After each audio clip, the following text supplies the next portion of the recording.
Jeudi 20 octobre 2022, chers téléspectateurs, c'est toujours un plaisir de vous retrouver dans ce journal version française de Viva Madagascar. Bonsoir et bienvenue. À la une de l'actualité de ce jour, la 3e édition du rendez-vous économique Choiseul Africa Business Forum a été officiellement ouverte ce matin à Casablanca, au Maroc. Dans son allocution, le président de la République André Zouil a indiqué que la mise en œuvre du plan émergence Madagascar est en marche à travers plusieurs projets de développement dans divers domaines. Après avoir exposé les grandes lignes du PEM, le président André Zouil a lancé un appel aux investisseurs étrangers à rejoindre le train de l'émergence de Madagascar. Les détails avec Mervoulet Sferen et Yandra Zajenpe. Et je vous prie d'accueillir comme il se doit le président de Madagascar, M. André Rajoelina.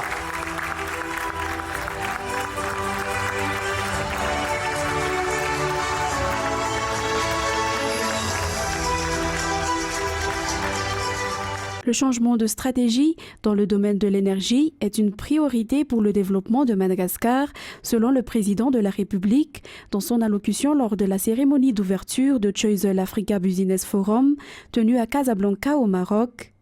Parmi ces stratégies figure l'exploitation des énergies renouvelables. Dans le domaine de la construction d'infrastructures routières, le président de la République a avancé que Madagascar lance le défi de construire entre 6 800 à 10 000 km de route en 6 ans. L'autoroute reliant Antananarivo et Tuamasin sera construite d'ici peu. Le développement des infrastructures de liaison est un volet que nous avons également tenu à accentuer. Les routes, les réseaux ferrés, les ports et aéroports. Notre objectif est de construire entre 6 800 et 10 000 km de route dans les prochaines années. Mais si on tient au rythme des réalisations des dernières décennies, à savoir, nous construisons à peu près 500 km de routes financées par les partenaires techniques et financiers et les bailleurs de fonds de Madagascar. Si en calculant 500 km tous les 5 ans, il nous faudra donc à peu près 100 ans pour réaliser ce que nous donnons comme défi, et nous allons le réaliser dans 6 ans. C'est ça la vision, c'est ça le défi que nous allons mettre en place à Madagascar. Mais malgré cela, nous avançons et construisons les principaux réseaux routiers à Madagascar, comme celui qui désenclave le principal grenier à riz de Madagascar, qui est la route nationale 44. Aussi la première autoroute du pays, qui reliera la capitale au grand port, débutera incessamment. Un trajet qui nécessite actuellement plus de 10 heures de temps, mais qui sera fait en 2h30 seulement, une fois les travaux terminés. Du nord au sud, de l'est en ouest, Madagascar est en chantier, le pays continue de se transformer. Dans le volet agriculture et production, le chef de l'État a souligné que 80% de la population malgache sont des agriculteurs et le pays dispose encore d'environ 8 millions d'hectares de terres arables. L'État malgache œuvre pour atteindre l'autosuffisance alimentaire et redevenir le grenier risicole de l'océan Indien.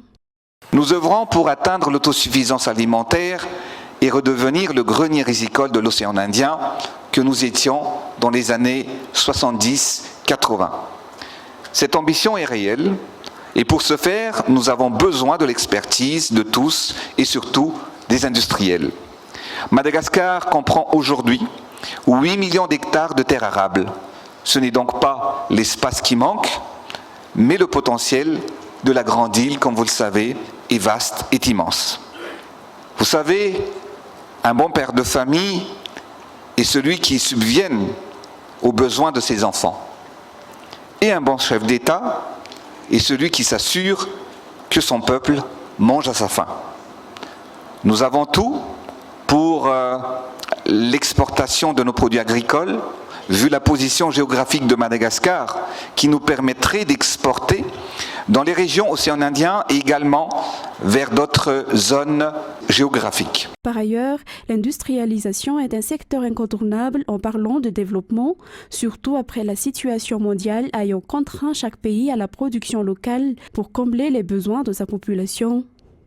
Le président de la République a également annoncé à Casablanca qu'après la mise en place d'une industrie sucrière dernièrement, Madagascar sera entièrement indépendant en 2024. Compte tenu de la situation mondiale, tous les pays ont dû revoir leur stratégie de développement et cela a renforcé la nécessité d'accélération de l'industrialisation de chaque pays qui nous force à produire et à transformer localement tout ce dont la population a besoin.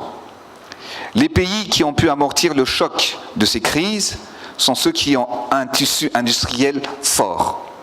L'industrialisation locale, l'innovation agricole et le leadership des dirigeants sont nos munitions pour consolider notre force et notre bouclier pour protéger nos populations.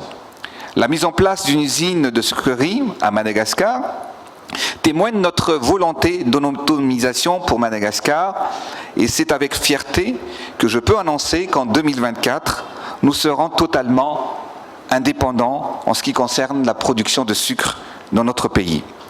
Madagascar a déjà fait un grand bond et j'ai d'ailleurs reçu le trophée de l'industrie en Afrique décerné par l'ONUDI dernièrement.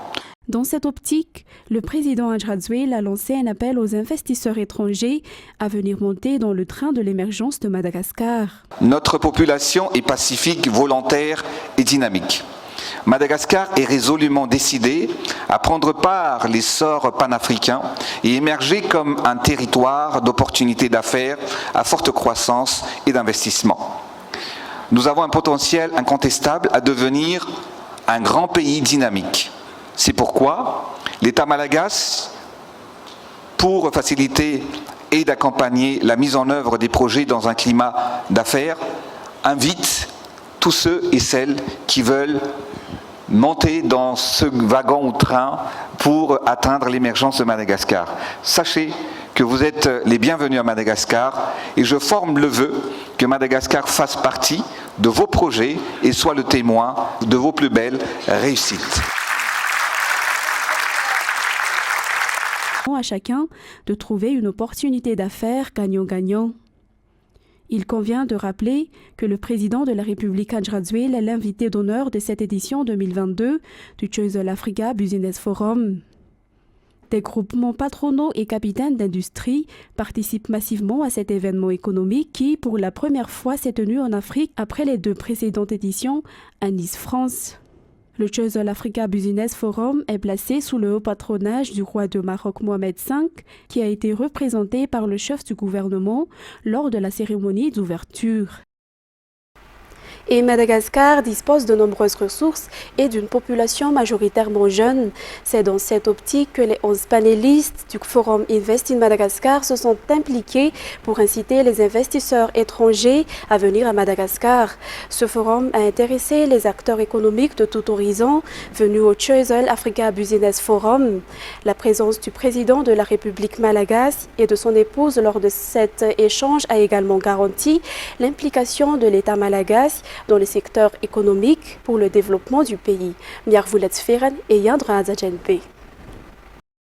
Parallèlement au fait que le président de la République malagasy soit l'invité d'honneur du Choice Africa Business Forum, Madagascar a été également à l'honneur à travers le forum intitulé Invest in Madagascar. 11 panélistes ont participé à l'échange.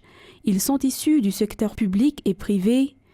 Le programme national FIARIN, initié par le président de la République, est une opportunité d'affaires permettant la création d'emplois à Madagascar. Donc pour moi, je pense que le challenge, et ce que je voudrais vous dire aujourd'hui, chers investisseurs, c'est que nous voulons être à vos côtés. FIARIN vous souhaite être à vos côtés, c'est-à-dire si vous avez un projet très simple, on doit nourrir 26 millions d'habitants.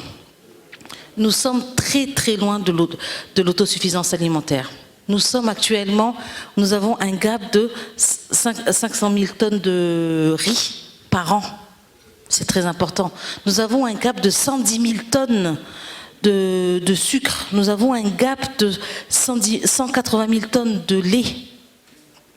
Il y a de la place. Nous vous invitons à venir à Madagascar.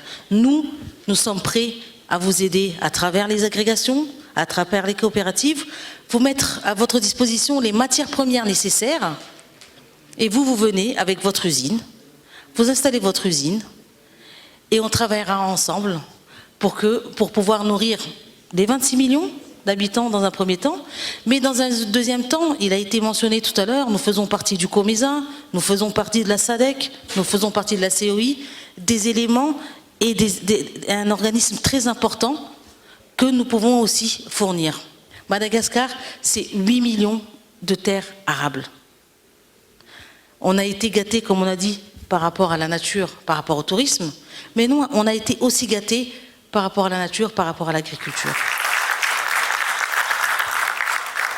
Nutri7, qui est un partenaire de l'association FITI, présidée par la première dame Niall Radziwill au projet Nutri-Sud, a également participé à ce panel.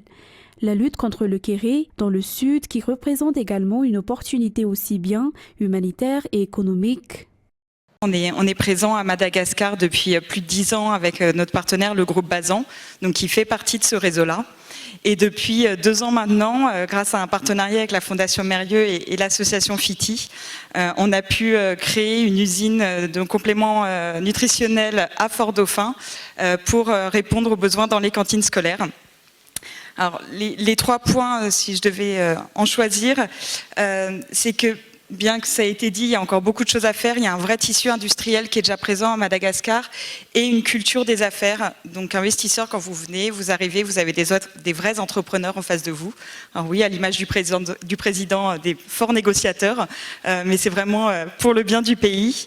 C'est un pays également qui est safe, c'est-à-dire que vous pouvez y aller, vous pouvez envoyer vos collaborateurs, vous pouvez aller dans l'ensemble du pays sans problème sécuritaire, et ça, pour le voir dans d'autres pays, c'est quelque chose de plus en plus rare, donc ça y participe beaucoup. Et le dernier point sur lequel vraiment je voudrais insister, bien que ce soit le cas dans, je pense, l'ensemble des pays et peut-être plus fortement en Afrique, ce que j'ai pu voir à Madagascar, c'est que si vous avez les bons partenaires, et ça a été notre chance à nous sur les différents projets, rien n'est impossible. Pour prendre l'exemple de ce projet à Fort-Dauphin, en l'espace de 6 mois, on a construit une usine, on y a fait venir des containers usines avec les équipements à l'intérieur, et pas à Tana, mais à plus de 800 km de la capitale, dans une zone assez reculée et où encore beaucoup de choses restent à faire. Et donc là, on va pouvoir soutenir 400 000 enfants en apportant ces produits de cantine scolaire. Donc voilà, tout est possible, et maintenant on va sur l'agriculture, on va travailler sur la filière agricole, faire en sorte que Madagascar redevienne un des pays exportateurs d'arachides de qualité dans le monde. Donc voilà.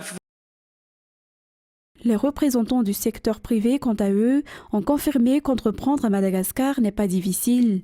D'ailleurs, cette présence du couple présidentiel est un signal fort de l'implication de l'État pour garantir un climat d'affaires sécurisé et facilité.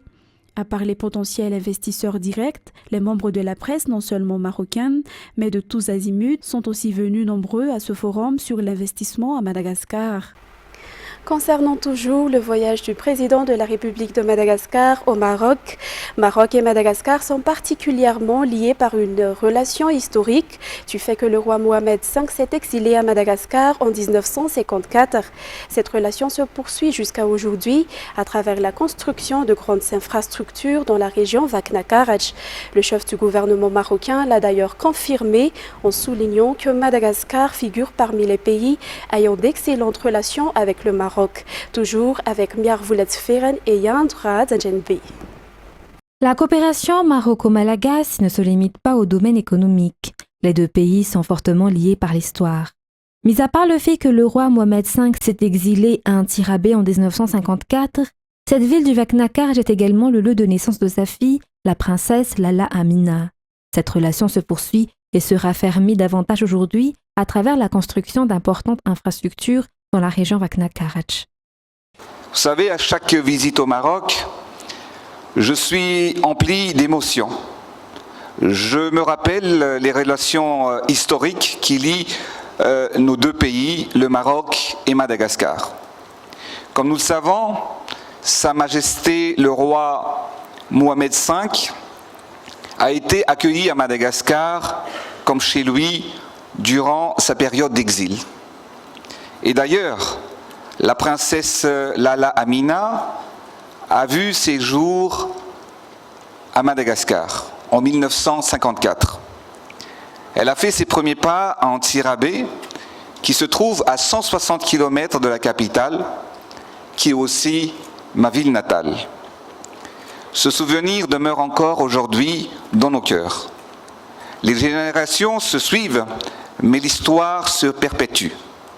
Cette période de la vie de la famille royale, qui a vu la naissance de la princesse à Madagascar, a encouragé Sa Majesté, le roi Mohamed VI, à matérialiser le renforcement du lien qui unit nos deux pays à travers la construction de l'hôpital mère et enfant et le plus grand complexe de formation professionnelle dans le secteur du tourisme, du BTP et restauration que nous allons inaugurer prochainement.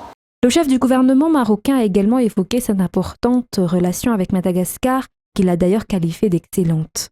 Sa Majesté le Roi avait organisé une visite hautement symbolique à Madagascar en 2016, témoignant de l'importance accordée au développement des relations bilatérales entre nos deux pays. Madagascar est l'exemple de pays avec lequel le Maroc entretient d'excellentes relations historiques et économiques. Je remercie Votre Excellence d'avoir donné un éclat particulier à cet événement d'aujourd'hui. Dans la foulée, le président de la République malagace a souligné à Casablanca que l'heure est à la solidarité africaine, tout en avançant que l'Afrique est un vaste continent et regorge de nombreuses ressources. L'Afrique et l'océan Indien constituent une plateforme de coopération idéale pour relever ensemble les défis qui nous attendent, c'est-à-dire fluidifier les échanges régionaux et continentaux, en misant sur notre proximité géographique et affinité culturelle. Il faut miser sur ce qui nous rassemble et non sur ce qui nous éloigne. L'histoire nous a appris l'importance de la coopération pour réaliser une relance économique rapide. Aujourd'hui, dans le contexte actuel, c'est incontournable car nous devons nous rencontrer, nous concerter, échanger pour manifester plus collectivement notre volonté et notre complémentarité économique. Dotée d'importantes ressources naturelles, minières, agricoles et démographiques, l'Afrique est au centre de l'économie mondiale. L'industrialisation de l'Afrique est un enjeu qui nous concerne tous. Notre solidarité à prendre en main le destin économique de nos pays est primordial. L'Afrique est un grand continent imposant et riche. Vous le savez, le continent africain a une superficie de 30,37 millions de kilomètres carrés. 30,37 millions de kilomètres carrés. L'Europe, quant à elle, elle fait 10,6 kilomètres carrés. Et si je cite encore les États-Unis d'Amérique, qui s'étendent sur 9,8 km² et la Chine, 9,6 km². L'Afrique est la plus grande et plus grande que l'Europe, que la Chine et les États-Unis réunis. L'Afrique possède 60% des terres arables non encore exploitées. Elle représente clairement l'avenir de l'humanité. Comme je l'ai souvent répété dernièrement, il est temps que l'Afrique se mobilise pour la génération future. Nous en avons les ressources et l'énergie. Le continent africain prospère et développé et à portée de main grâce à l'industrialisation de nos pays, accompagnée de formations adéquates, mais surtout de transfert de compétences. Cet esprit de développement d'Afrique est au centre des débats et d'échanges lors des panels tenus en parallèle dans le cadre du Choiseul Afrique Business Forum. Madagascar est à l'honneur lors de cet événement, pendant lequel l'investissement Madagascar est mis en exergue. Un thématique qui a intéressé l'assistance composée essentiellement d'investisseurs d'Afrique, d'Europe et du Golfe, des panels qui pourront ouvrir Madagascar à de nouvelles opportunités d'affaires. En économie, la gestion des finances publiques sera améliorée pour que le développement impacte réellement la population. Ainsi, un atelier s'est tenu ce jour à Anous pour faire le point sur l'évaluation des efforts de l'ensemble des ministères. Atelier présidé par le secrétaire général du gouvernement avec la participation de la société civile, des parlementaires, de la Cour des comptes et des partenaires techniques et financiers. Une nouvelle stratégie à mettre en œuvre a également été présentée à l'occasion. Les détails avec Ruth Christelle Rakoutmalal. Afin de mettre en œuvre la politique de lutte contre la pauvreté et afin d'atteindre le développement de Madagascar, un atelier s'est tenu aujourd'hui à Anous pour faire le point sur l'évaluation des efforts dans la gestion des finances publiques. Le manque de coordination et le non-respect des priorités pour répondre aux besoins de la population en général a toujours été les points faibles, souligne le secrétaire général du gouvernement, Rakoutouarsou Indiamang. L'une des stratégies mises en place par le comité interministériel de pilotage des réformes des finances publiques pour le redressement et l'amélioration du système de gestion des finances publiques, ainsi que la définition des priorités pour les dépenses et l'amélioration de la gestion des recettes fiscales. L'élaboration de cette réforme s'est faite en collaboration avec le Fonds monétaire international. La prochaine auto-évaluation se fera en 2023, selon toujours les explications. Parmi les domaines qui doivent être encore développés et mis en valeur dans le pays figure le domaine de l'habitat, une raison pour laquelle l'État malagasy a mis en place des programmes de facilitation d'accès au logement par le biais du secrétaire d'État en charge des nouvelles villes et de l'habitat au sein de la présidence de la République. Divers projets de logement sont en cours en partenariat avec le secteur privé, des projets adaptés aux besoins des ménages malagasy et selon leur budget. Le but en 5 ans est de construire 40 000 logements. Les détails avec Natera Koutmav, Sylvain et Sechanjianab. La moitié de la population de la capitale est encore locataire actuellement en matière de logement, selon des enquêtes, et 70% des constructions dans le milieu urbain ne suivent pas les normes. Actuellement, selon également le rapport de l'ONU Habitat, le besoin en logement atteint les 700 000, toujours pour le milieu urbain. Sans parler de l'insuffisance de l'offre abordable pour la majorité des ménages malagasy, ainsi que la difficulté de l'accès au logement ou au crédit immobilier. Ce sont entre autres les facteurs de blocage dans le domaine du logement, raison pour laquelle l'État a mis en place divers projets dans le cadre du 11e Vélin du président de la République, selon le secrétaire d'État en marge du Salon international de l'habitat, dont le secrétariat d'État est un partenaire institutionnel. L'État s'est fixé l'objectif de construire 40 000 logements en 5 ans pour toutes les régions et toutes les villes de Madagascar et faciliter l'accès au crédit. Toutefois, à peine sorti de cette crise sanitaire Covid, le monde entier subit actuellement les conséquences de la perturbation des échanges mondiaux à cause de la guerre russo-ukrainienne. La flambée des prix en constitue l'onde du choc principal. Aucun secteur n'est épargné, y compris celui du logement et de la construction. Les prix des matériaux de construction ont presque triplé, alors que Madagascar en dépend encore largement de l'importation. Également, l'exploitation massive, sans renouvellement des matériaux tels que le bois de construction, fragiles pour les briques intercuites, nuisent gravement à notre environnement.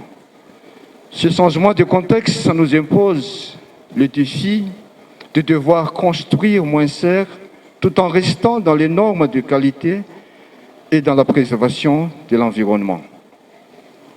Le logement, socle le développement social et économique, est une priorité pour l'État. Les programmes de logement sont lancés en réponse aux besoins de différentes catégories de la population. Construction de logements accessibles par vente-location, construction résiliente en zone côtière et vulnérable aux aléas climatiques, ainsi que la promotion de l'autoconstruction sur des parcelles viabilisées dans un ensemble de sites à destination d'habitation aménagés et équipés. La constitution de réserves foncières destinées au logement sera mise en œuvre dans tout Madagascar. L'État se positionne en tant que facilitateur et travaille étroitement avec le secteur privé ainsi que les ménages bénéficiaires directement. Et au-delà des constructions, je dirais que cette année, la particularité, c'est qu'on est également associé au projet présidentiel, puisqu'il y a aujourd'hui un enjeu énorme de logement pour les gens, puisque Madagascar et en particulier Antananarive souffrent d'un manque de logement.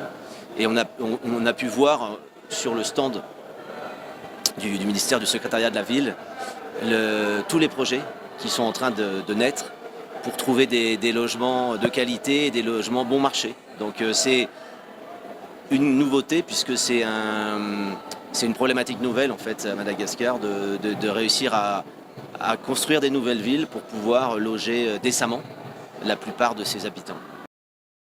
Dans le cadre de cet événement sur l'habitat, une conférence se tiendra demain matin menée par le secrétaire d'État avec l'Ordre des architectes et le secteur privé pour voir les opportunités de collaboration au parc des expositions Forelo Tanzbatu. Et puis, Madagascar est parmi les pays qui ont adopté hier les directives volontaires sur la gouvernance responsable des régimes fonciers applicables aux terres, à la pêche et aux forêts qui a débuté l'année 2015. Une évaluation pour l'application de ces directives a eu lieu hier à travers un atelier. Reportage sur les images de Hanzar Razonarvelu.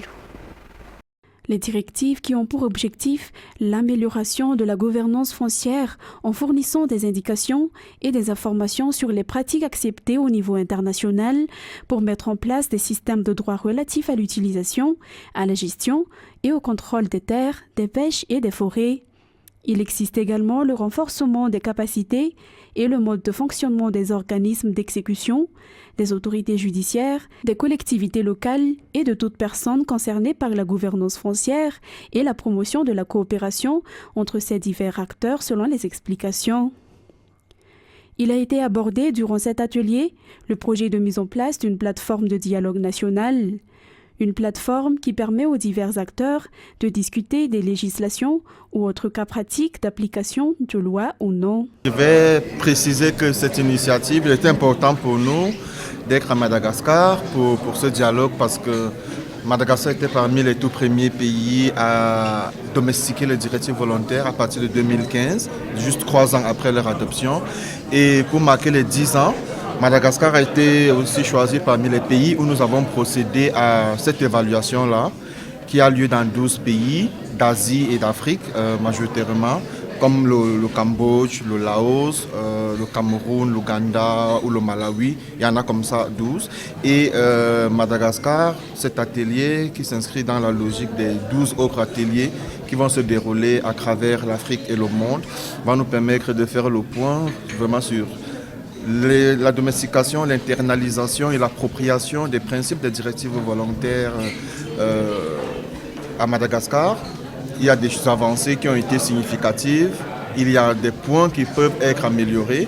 Et Eric a parlé, ce coordinateur a parlé du paragraphe 26.2 qui encourage les acteurs à mettre sur pied des dialogues.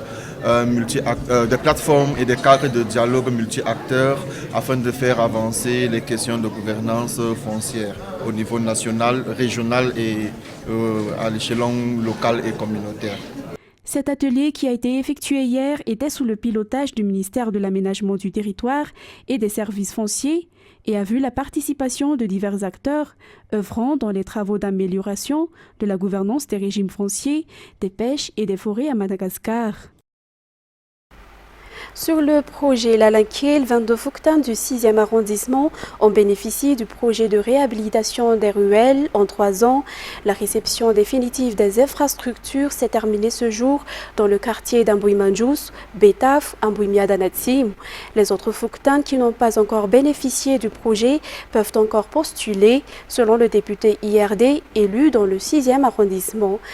Ruth Rixtel, Rakout Malal et Yves Chanel. Depuis des années, les usagers se plaignent de l'état de cette ruelle du quartier d'Ambouimanjous, surtout pendant la saison des pluies. L'insécurité y règne également. 4 communes d'Antananarivo ont bénéficié du projet de réhabilitation de ruelles, y compris le 6e arrondissement. Le projet a démarré en 2020. Pour pouvoir en bénéficier, les chefs de Fouctan et les habitants doivent faire une demande auprès de la commune. Par la suite, cette dernière fait une inspection sur les lieux avant d'envoyer la demande auprès du ministère de l'Aménagement du Territoire, explique Faralay Anjiatsimial, un ingénieur. Pour le 6e arrondissement, selon le député Maxime Ragoutouarmanen, 22 Fouktanes ont bénéficié du projet et 107 infrastructures ont été réalisées, dont des canaux d'évacuation, des ruelles, des ponts, etc. La première phase étant achevée, la deuxième phase est en train de se faire, poursuit les explications. Ensuite, la 145e session de l'Union interparlementaire ou UIP a été effectuée du 11 au 16 octobre à Kigali, Rwanda. L'Assemblée nationale de Madagascar a eu des représentants. L'examen de la situation que traversent tous les pays actuellement, l'échange et le renforcement de partenaires avec les différents pays, tels sont les sujets abordés lors de cette Assemblée générale, selon le rapport des députés de Madagascar, représentants du pays durant cette session. Les détails avec Radramanan Zatouf et Anzara Radzonarvelu. Le député élu dans le district d'Ambatoulim, Prakoutmalala Miarintsu, et le député Edzar élu dans le district de Vohemar sont les représentants de l'Assemblée nationale qui ont assisté à l'Union interparlementaire à Kigali, Rwanda.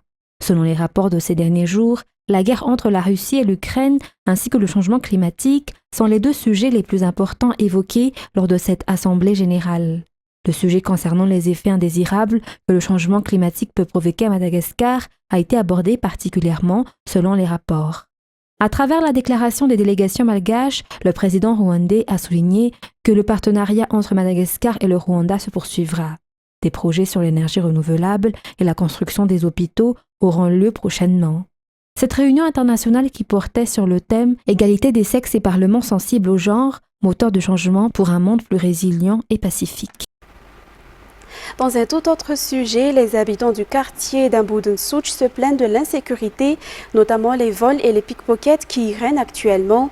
Au moins 3 personnes par jour en sont victimes selon les habitants qui lancent un appel aux forces de l'ordre. Felanarakoutouarsoul et Asnarafalzanar. Les habitants du quartier d'Amboudensouch, notamment ceux de la zone dénommée Aigle Noir et ses environs, vivent dans la peur à cause de l'insécurité. On y entend souvent des appels au secours des victimes de vols ou d'agressions de jour comme de nuit. Les malfaiteurs écument en groupe de 4 ou 5. En effet, pendant que l'un tient la victime, un autre la menace avec un couteau, tandis qu'un ou 2 complices la détroussent. Ces dernières n'ont pas le courage de les dénoncer ou d'aider les personnes qui subissent ces actions par peur des représailles. Des policiers en tenue civile sont déjà sur le lieu, mais ils sont peu nombreux. Cela peut être ainsi une des causes de l'intensité de l'insécurité actuellement, soulignent toujours les habitants. Les personnes qui font leurs courses sont souvent la cible de ces malfaiteurs dans ce quartier d'Amboudensouch, selon toujours les explications. Passons maintenant aux actualités internationales. L'Ukraine a accusé mercredi la Russie de préparer une déportation massive de populations des territoires récemment annexés où l'évacuation des civils de Kherson a commencé et où Vladimir Poutine a décrété la loi martiale. L'administration russe de la région de Kherson prévoit de déplacer 50 à 60 000 personnes en quelques jours sur l'autre rive de Dniepr. France 24. Le Dniepr pour seule issue. Poussés vers l'est, ces civils évacuent la ville de Kherson. Impossible d'affirmer si la contre-offensive ukrainienne ou l'ordre d'évacuation donné par les autorités d'occupation russes est la cause de leur départ. Contrainte ou non, une civile s'exprime à la télévision d'État russe. Nous devons partir parce que si les Ukrainiens ouvrent le feu, ils ne se soucieront pas des personnes qui mourront. Nous avons donc plié bagages et sommes venus ici. En conduisant, je me disais, ça va, c'est comme partir en voyage. Nous ne sommes pas seuls. D'autres gens sont avec nous. Les autorités pro-russes prévoient de déplacer 50 à 60 000 civils dans les prochains jours. L'évacuation se poursuit afin de donner à la population pacifique une opportunité de traverser le fleuve jusqu'à la rive est de la région de Kherson. Concernant les entrées de civils dans la région, celles-ci sont dorénavant interdites. Selon ces autorités, les évacuations sont volontaires, mais les seules routes ouvertes mènent vers la Russie. Kiev, dont les forces avancent vers les rives du Dniepr, dénonce l'utilisation des habitants à des fins de propagande. Les Russes essaient de faire peur aux habitants de Kherson avec de fausses informations sur le bombardement de la ville par notre armée.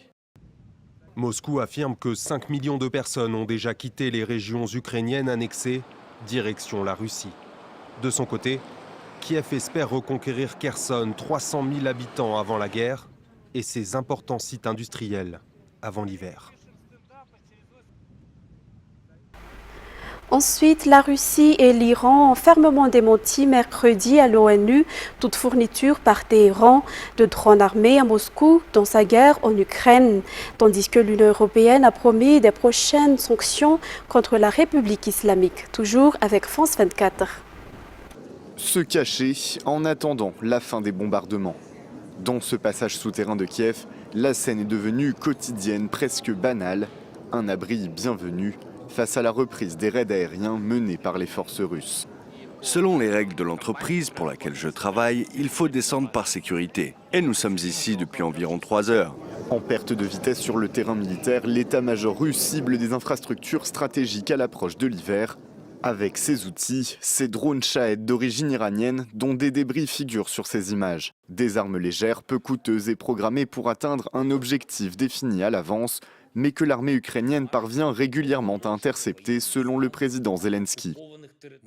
Nous avons des résultats significatifs. 233 drones iraniens et des dizaines de missiles ont été abattus depuis un mois. 10 drones iraniens ont été détruits aujourd'hui, rien que dans la région de Kiev. Une affirmation qui met Téhéran sous pression. À la sortie d'une réunion extraordinaire du Conseil de sécurité de l'ONU, l'ambassadeur de la République islamique a démenti ces accusations. L'Iran rejette catégoriquement les allégations infondées selon lesquelles l'Iran aurait transféré des drones pour les utiliser dans le cadre du conflit en Ukraine.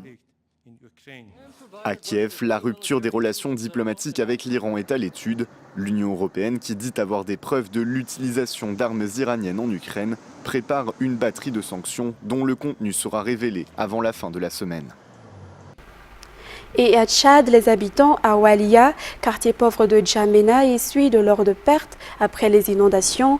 Elles ont été causées par des pluies diluviennes qui ont fait déborder le fleuve Tchari mi-octobre. Selon un bilan provisoire de l'ONU, depuis fin juin, plus de 340 000 personnes ont été affectées par des inondations au Tchad. France 24.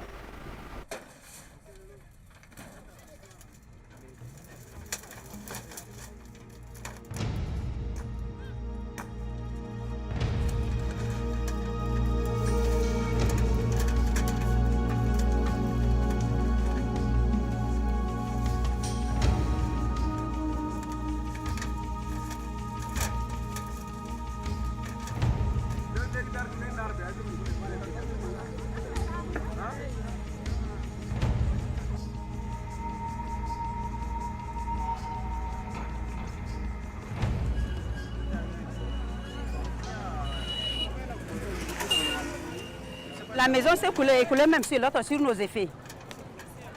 On a perdu beaucoup de choses. Voilà, les effets sont dehors. Voilà, le monde sont dehors. On n'a même pas un endroit pour aller, l'autre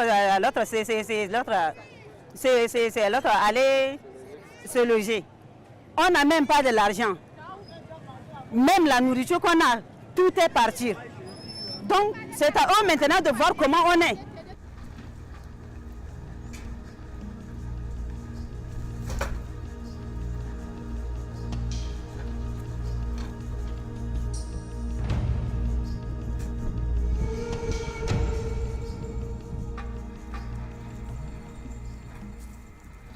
On est en train de mettre la terre dans les sacs pour fabriquer la digue pour empêcher l'eau qui est en train de prendre l'hôpital Bon Samaritain de Walia.